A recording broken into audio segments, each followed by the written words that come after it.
Halo, kembali lagi di Seika Story. Video kali ini kita akan membahas sebuah film misteri Korea yang berjudul Forgotten. Banyak plot twist di film ini sehingga membuat alur ceritanya semakin menarik dan sulit ditebak. Tapi sebelum kita mulai, jangan lupa klik tombol subscribe, like, dan share video ini karena semua itu sangat mudah dan gratis. Penasaran? Yuk langsung aja kita bahas bersama. Film Forgotten dibuka dengan seorang laki-laki bernama Jin Suk yang sedang bermimpi tentang sebuah adegan pembantaian yang telah dilakukan oleh seorang laki-laki. Namun tidak jelas siapa laki-laki itu karena saat ini dia sedang mengalami amnesia. Dia tertidur di dalam mobil yang dinaiki bersama ayah, ibu, dan kakak laki-lakinya yang bernama Yusuk atau yang biasa dipanggil dengan Yu. Mereka sekeluarga sedang dalam perjalanan menuju rumah baru mereka. Ketika terbangun, dia terkejut dan membuat ibu yang berada di sebelahnya terheran-heran. Tak berselang lama, mereka tiba di depan rumah baru itu. Jin Suk merasa bahwa dia tidak asing dengan rumah ini. Sesampainya di dalam, mereka segera menata dan membersihkan rumah itu dibantu dengan beberapa orang pekerja. Sebuah kalender menunjukkan bulan Mei tahun 1997, yang artinya saat ini Jin Suk berumur 21 tahun. Salah seorang pekerja bertanya pada Jin Suk mengenai hubungannya dengan Yu, karena merasa mereka tidak mirip. Namun tiba-tiba Yu datang memotong pembicaraan mereka dan berkata bahwa seseorang memanggil pekerja itu. Di rumah itu ada sebuah kamar yang mana mereka dilarang untuk membukanya. Saat mereka akan tidur, Jin Suk mendengar suara bising kamar itu lagi untuk kedua kalinya. Ketika dia keluar untuk membuka kamar itu, Yu mencegahnya kemudian mengajak berjalan-jalan melihat hujan di depan rumah untuk menghilangkan stres. Saat sedang mengobrol, tiba-tiba Yu mendapat telepon dari ayahnya. Ayahnya menagih janji karena sebelumnya Yu berjanji akan membantunya mencarikan data pekerjaan. Jin Suk juga menawarkan diri untuk ikut membantu. Namun, Yu menolak dan menyuruhnya untuk tetap di sini saja. Akhirnya, Yu pergi sendirian dan Jin Suk memutuskan untuk kembali ke rumah. Saat perjalanan kembali ke rumah, Jin Suk melihat Yu sedang dihajar oleh beberapa orang kemudian dimasukkan ke dalam mobil. Jin Suk panik bukan main, namun dia tidak berhasil mengejar mereka. Untungnya, dia berhasil menghafal plat nomor mobil yang mereka kendarai. Jin Suk akhirnya pulang dan memberitahu kedua orang tuanya bahwa kakaknya telah diculik, namun setelah itu dia pingsan. Keesokan harinya, saat dia tertidur, dia kembali bermimpi tentang hal yang sama persis seperti saat berada di dalam mobil. Tidak lama kemudian, polisi datang untuk menginterogasi kejadian semalam.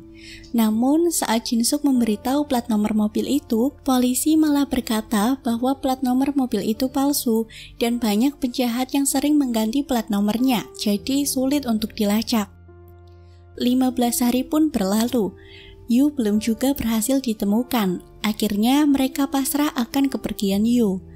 Saat Jin Suk tertidur, dia kembali bermimpi tentang pembantaian itu untuk ketiga kalinya. Rasanya dia pernah mengalami kejadian itu, namun dia sama sekali tidak bisa mengingat siapa laki-laki itu. Kemudian ada hantu perempuan yang berteriak menghampirinya. Dia terbangun dan melihat Yu memasuki kamar bersama ayah dan ibu mereka. Itu artinya Yu telah berhasil kembali ke rumah. Namun anehnya, Yu tidak bisa mengingat apa yang terjadi selama 15 hari lalu. Singkat cerita, saat malam hari ketika Jin Suk tertidur di meja belajar, Yu menjatuhkan isi pensil tepat di depan wajah Jin Suk untuk memastikan apakah Jin Suk benar-benar tertidur atau tidak. Kemudian Yu pergi ke rumah dan berjalan dengan kaki sebelah kirinya yang memang pincang sejak lama. Jin Suk pun terbangun dan berniat mengikuti Yu secara diam-diam karena akhir-akhir ini dia merasa ada yang aneh dengan kakaknya. Setelah berjalan jauh dari rumah, dia melihat bahwa Yu bisa berjalan dengan normal. Hal itu tentu membuat Jin Suk terkejut dan semakin penasaran kemana Yu akan pergi. Jin Suk terus mengikuti Yu dengan menaiki taksi. Akhirnya dia sampai di sebuah pasar tradisional yang terlihat kumuh.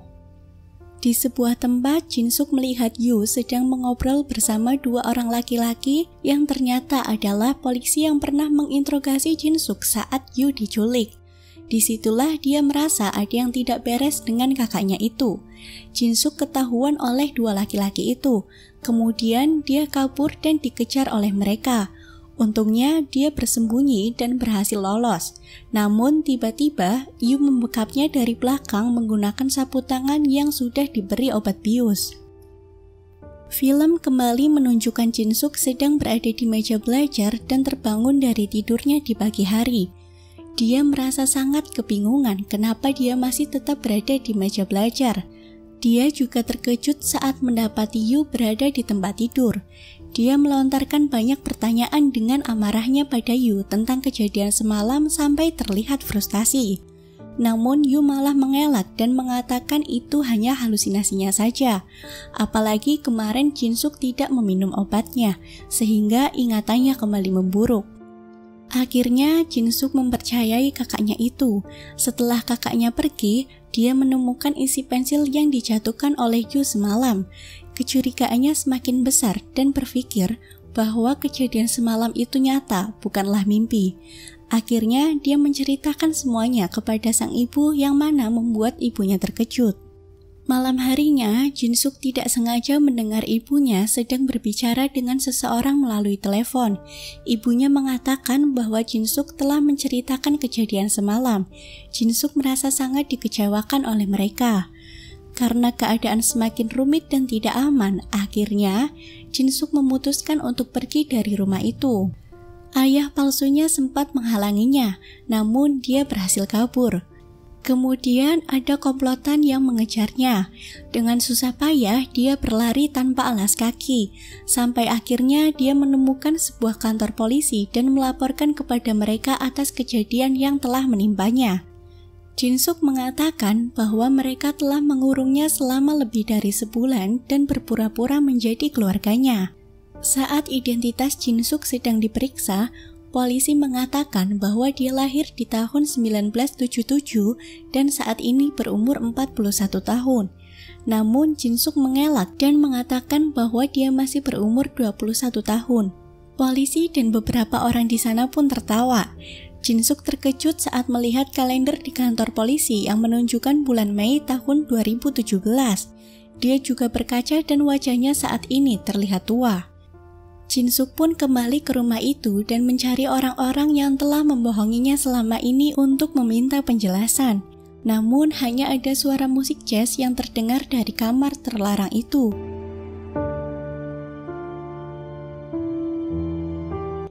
Saat Jin Suk memasuki kamar itu, terdapat dua manekin dan pisau yang berlumuran darah. Tidak lama kemudian, Yu, ayah, dan ibunya yang selama ini menyamar menjadi keluarganya juga ikut masuk ke kamar itu. Yu menceritakan kejadian 20 tahun lalu, tepatnya tahun 1997, yang mana telah terjadi pembunuhan terhadap seorang ibu dan anak perempuannya di rumah itu, yaitu rumah baru yang mereka tempati saat ini. Karena bertahun-tahun polisi gagal menemukan pelakunya, akhirnya seorang anak laki-laki dari keluarga itu yang masih hidup membayar beberapa orang untuk menginvestigasi ulang kasus ini. Dan mereka berhasil menemukan pelaku pembunuhan itu, yaitu Jin Suk. Sialnya, Jin Suk malah mengalami amnesia. Itulah alasan mengapa mereka merencanakan semua kebohongan ini selama sebulan lebih untuk mengembalikan ingatan Jin Suk. Sebelumnya, Jin Suk dihipnotis oleh Sung Tae yang selama ini berpura-pura menjadi ayahnya. Dia memberi sugesti agar dirinya merasa masih berumur 21 tahun dan seolah-olah sedang berada di perjalanan bersama keluarganya. Akhirnya, Yu dan komplotannya berakting sebagai keluarganya dan melakukan adegan yang sama persis seperti yang dikatakan Jin Suk ketika sedang dihipnotis. Plot twistnya adalah suara aneh dari kamar terlarang itu adalah ternyata suara itu bukan hantu, melainkan komplotan mereka yang memang sengaja ditugaskan untuk menakut-nakuti Jin Suk. Akhirnya, Jin Suk pun dibawa menggunakan mobil. Dia selalu mengatakan bahwa dia bukanlah pembunuhnya. Sampai akhirnya, dia keluar lompat dari mobil.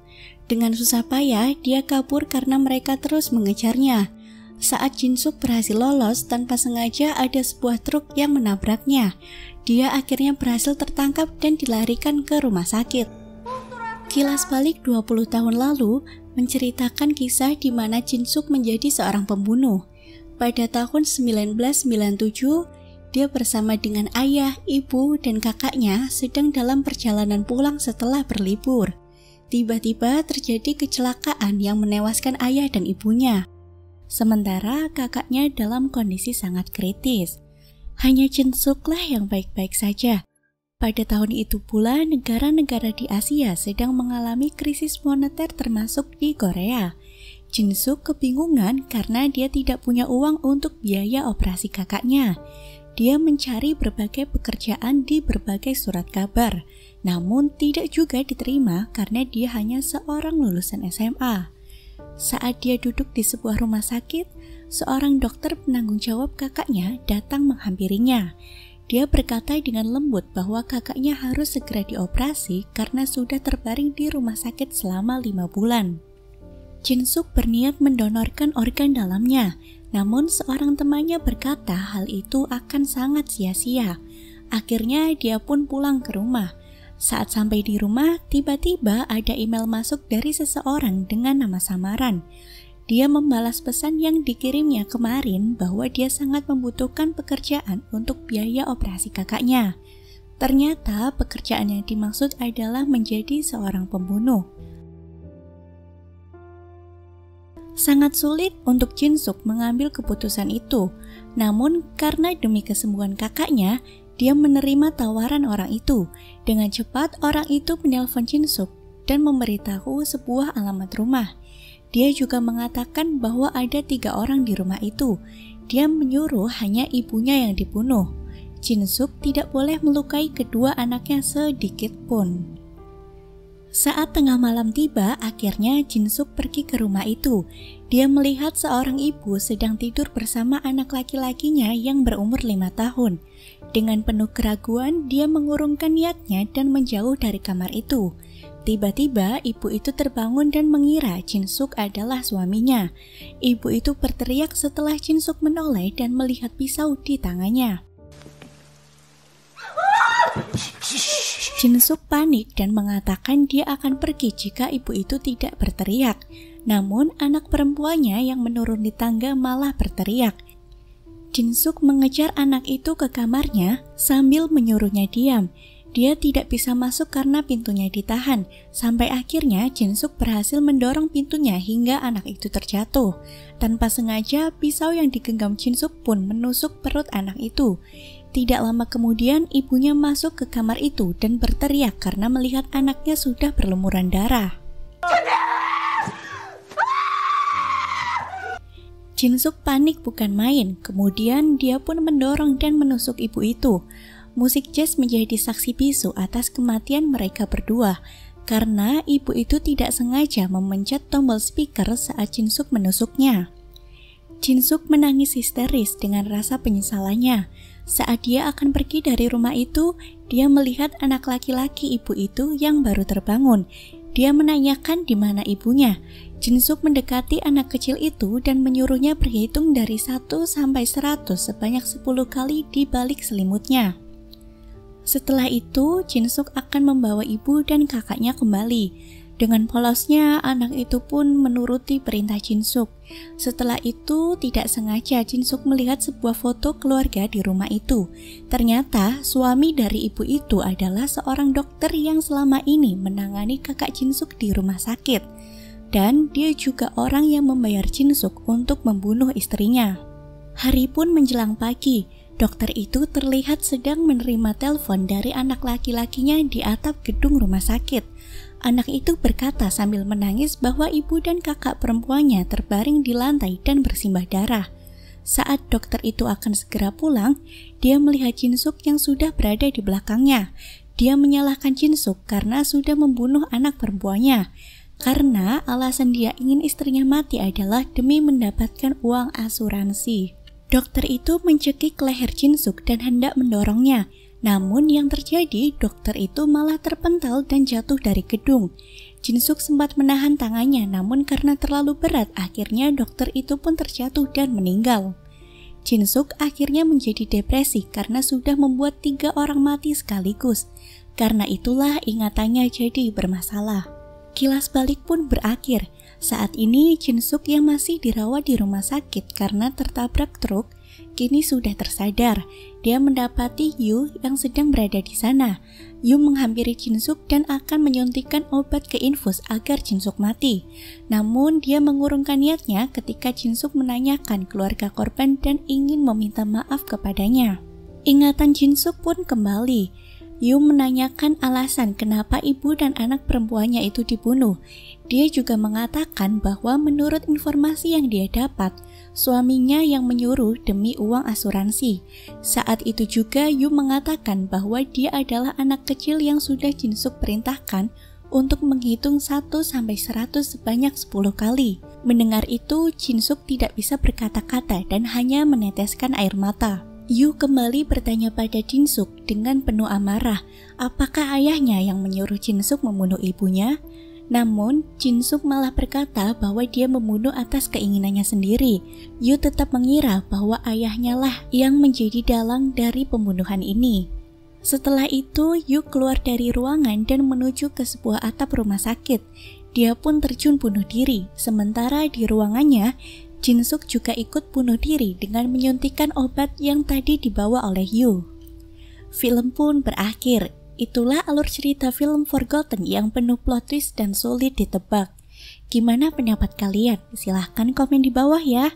Sampai jumpa lagi di video Seika Story berikutnya. Bye-bye.